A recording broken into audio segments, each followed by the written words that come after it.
부동산 정책에 대해서 우리 저 오창익 국장님 어떻게 보셨나 궁금했어요. 아니 저는 이재명 대통령이 지혜롭게 그리고 단호하게 반복적으로 일관된 또 시장에 굉장히 중요한 건 주식이든 부동산이든 뭐 일관성이에요. 금융이든 일관성이거든요. 일관성이야. 예. 그러니까 지금도 이렇지만 1년 후에도 이럴 것 같고 3년 후에도 이럴 것 같고 대통령 끝날 때까지 계속 이 모습일 거다. 음, 변하지 않는다. 음, 이런 게 되게 중요해요. 오락가락하지 않는 거. 그다음에 정권이라는 게 흔들림이 있을 수밖에 없거든요. 뭐 선거를 앞두고 있다든지 또 민심 이반이 또 두렵기도 하잖아요. 그런 걸 빙자해서 계속 뭐 흔들어대는 세력이 있지 않습니까? 토호 세력들이 있고 건설 카르텔이 있고 네. 그다음에 언론이 또 어마어마하게 흔들어대는데 아무리 흔들어봤자 나는 흔들리지 않는다. 왜냐하면 이건 무주택자 등 집 없는 서름을 가지고 인생을 힘겹게 살아야 될 약자의 지위에 놓인 국민들, 특히 젊은 세대들을 위한 정책이기 때문에 나는 포기할 수가 없다. 내가 개인적으로 포기해서 되는 문제가 아니다라는 거거든요. 네. 일종의 신념 같은 겁니다. 대한민국 경제가 어떻게 해야 되는지 없는 사람도 좀 살아야 되는 거 아닙니까 이거. 네. 없다고 그냥 내몰리고 이래야 됩니까? 에? 그냥 새끼 밥만 먹을 수 있으면 사람입니까? 그렇지 않잖아요. 네. 라는 일종의 인권 선언이거든요.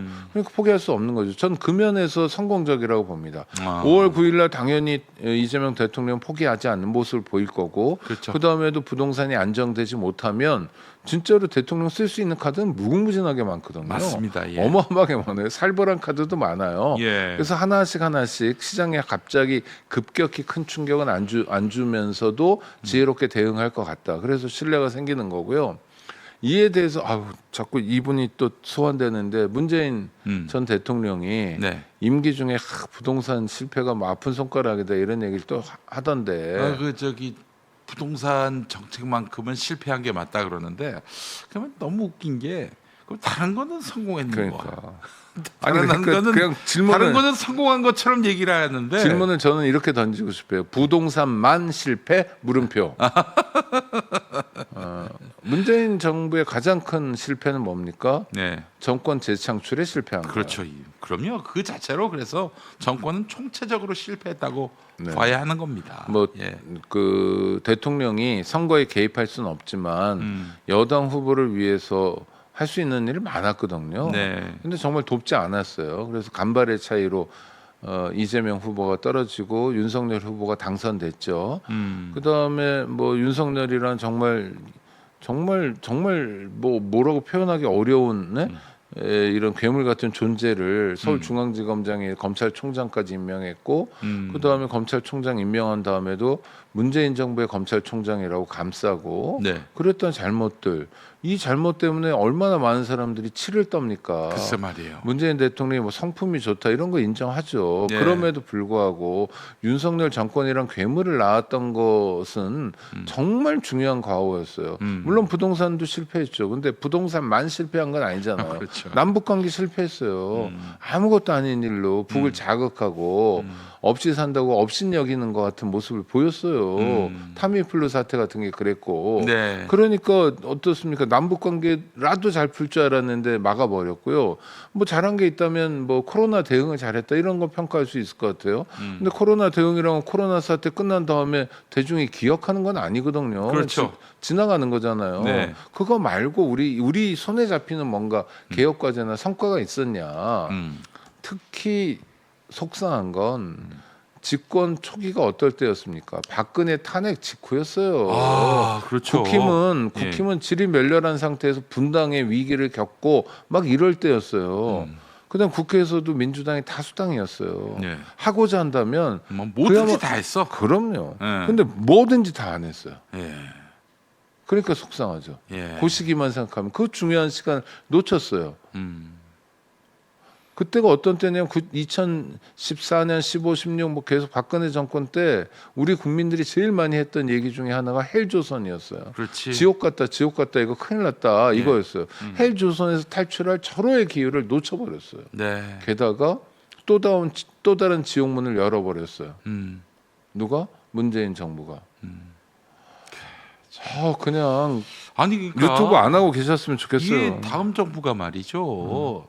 누가 키웠느냐 했을 때는 그러면 문재인 대통령이에요. 이것만으로도 그 큰 책임을 져야 되는데 말이죠. 지금 다시 자기 세력을 부활시켜 가지고 민주당 정치 중심에 서려 한다? 너무 화가 나는 거죠. 이거 여러분 화 안 나십니까? 김용민이만 화가 나나? 검찰총장을 대통령이 임명할 때 네. 검찰총장 임명에서 가장 중요한 참모가 누굽니까?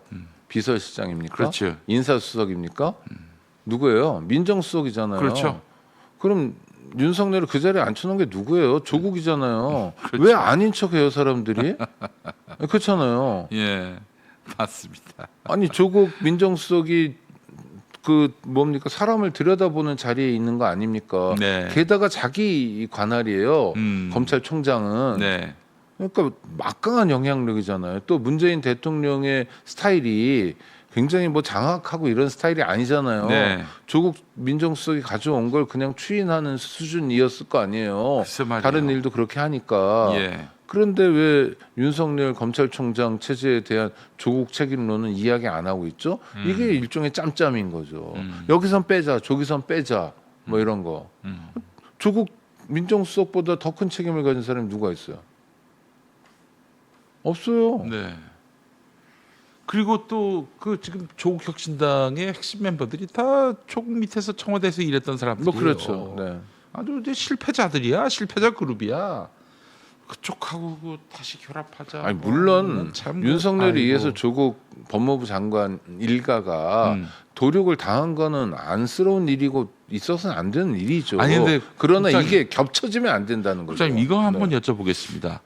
그 검찰의 무도한 수사 맞습니다. 그런 식으로 수사하면 안 돼요. 네. 그리고 그렇게 멸문지화식으로 수사하는 것은 이 수사의 비례성 원칙에도 크게 그 문제가 되는 것이고요. 근데 입시 비리는 없었습니까? 제가 뭐 구체적으로는 잘 모르겠는데 네. 아니 조국 일가에 입시 비리가 없었냐 이거예요. 그건 제가 네. 좀 취재를 해봤습니다. 또 우리 편이라 그 평가받는 그런 기자들한테 물어봤는데, 에이 형님, 그건 있었죠.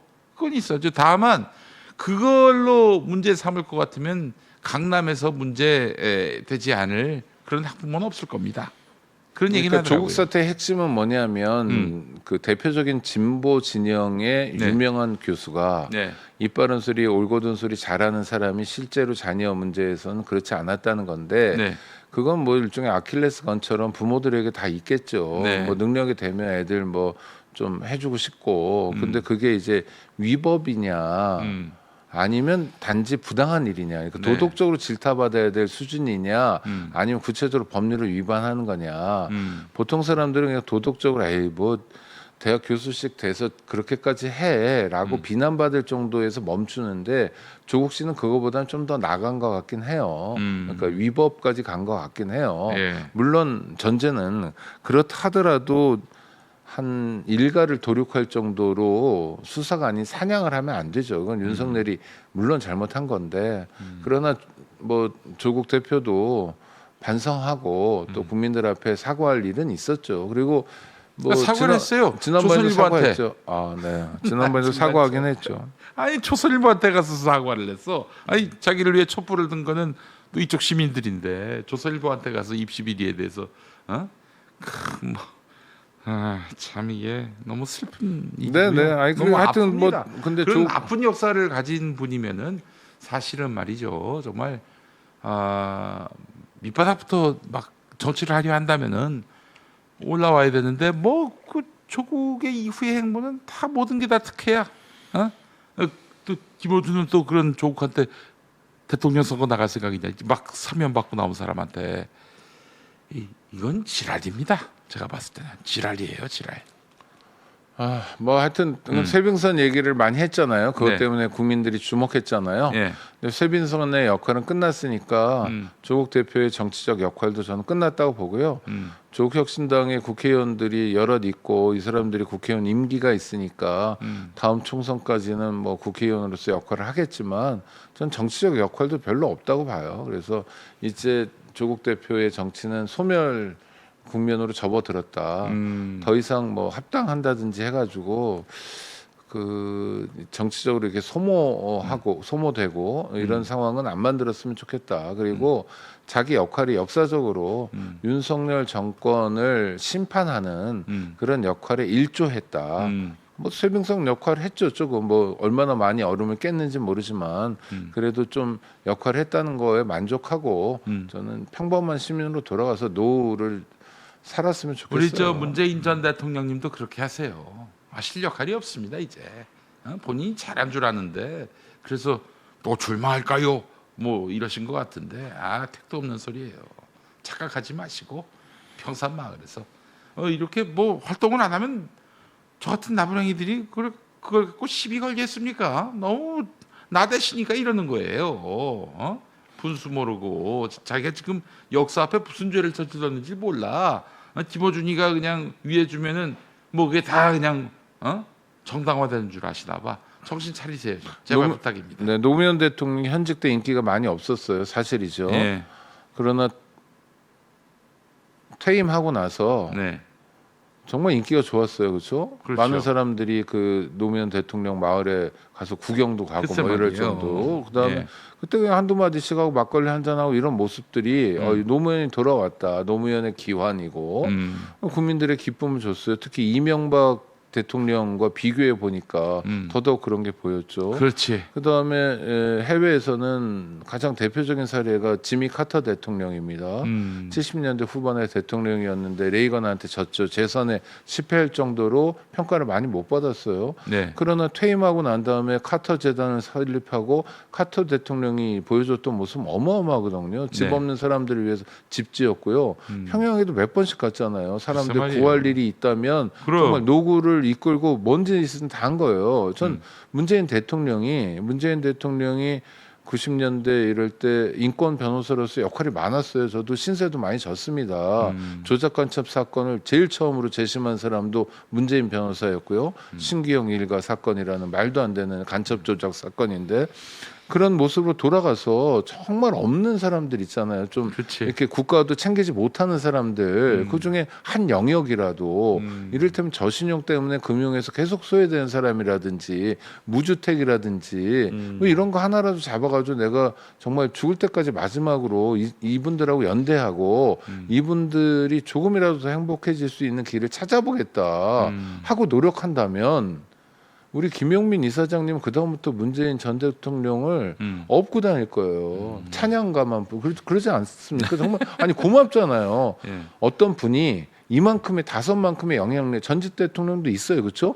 그 영향력을 가지고 자기 똘만이랄까 예. 자기 식솔들만 챙기는 게 아니라 예. 자기하고 관계는 없지만 예. 여러 가지로 약자 소수자의 지위에 있는 사람들 이를테면 어린이 무슨 건강 뭐 많아요 할 거 우리나라에 국가가 다 못 해주는 거 그렇잖아요. 네. 그런 거 무슨 뭐 채무가 많은 사람들이라든지 네, 뭐 그렇지. 이런 감옥에 갇힌 사람들이라든지 이런 사람들을 위해서 정말 헌신한다면 우리는 뭐가 돼 있냐면 사랑할 준비가 돼 있잖아요. 네. 전 문재인 대통령 그런 의미에서 사랑하고 싶어요.